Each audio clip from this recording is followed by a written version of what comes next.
Well, XD has done it again. They took everything they learned from Sword of Convaleria and used it to make a new, bigger, much more ambitious game.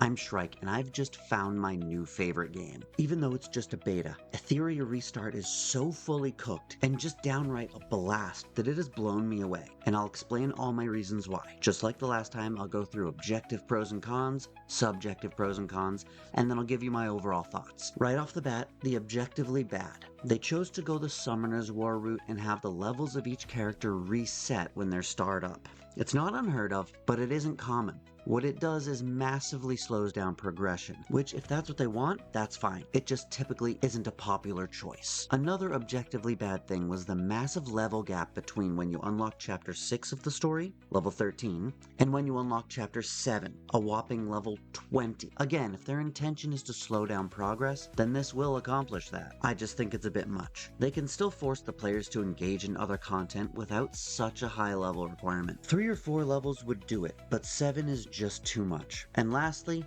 not offering English dub is a mistake. It's a large portion of who's going to play this game, and you can see just how much it helps games out by looking at Honkai Star Rail, which it's directly competing with, so I really don't think it can afford to not offer it as an option. The objectively good. The game starts with so many things I've seen other games take forever to add. Arena, cross-region RTA with pre-made units and customizable rooms, an auto-battler which can run in the background while you complete other content, a guild system with things to actually do, a world chat wherein you can share your units and invite people to cooperative PvE matches, those cooperative PvE matches, and outfits. Right away, outfits. And the pity system as well. Soft pity is 50 and hard is 70 with an SR selector at 30 pulls on the beginner banner. This is an insane plus to encourage players to start playing. They get to 100% guarantee they start with their waifu or just their favorite character from the standard pool. I'm going to stop here so I can save some positives for the subjective section. Speaking of the subjectively bad. Things others might not mind, but I don't personally like. At one point, we enter a nightclub that's holding some tournament, but there's only like 5 people in it, and some of them don't even have faces. This could just be a beta thing? Oh, I forgot the plug. All of this is not indicative of the final product. Any of these things are subject to change. There. Also the auto target. Not the auto battle, but whom the AI decides to target by default. It's never the boss. It's always one of the side enemies. It's very annoying, since in many battles you want to target the boss with all your debuffs and single target nukes. Next, I'm not a fan of how inaccessible the light dark banner is. You don't get pulls for this from anywhere but the top-up shop, and even there they're very limited per week. Instead, you're forced to spend 300 gems to pull on the LD banner instead of the 100 for any of the others. It does mean that the LD units will be very rare, which they should be, but it also means that spenders will be more likely to have them. So despite their attempts to curb pay-to-win with pre-made units in RTA, they missed the mark with the LD banners. A solution would be to add some to the high-level dungeon clears, not something you could farm repeatedly, but more like a once-a-month thing, like the tower content every gacha has. Slap one of these pulls at benchmark stages, and not only will you encourage many to engage with that content, but you'll also level out the playing field more for free-to-play players. Another thing is the variety in the kits. I just feel like there's too many shielders and healers, and not enough buffers or debuffers. I haven't studied every kit, so maybe I'm a little off base here, but from the units I've gotten, it just seems a bit unbalanced. Lastly, the modules and the matrix bonuses therein are explained very poorly. A shout out to ZoxaskunX for actually explaining them as well as the shell mechanic in a clear and easy to digest form.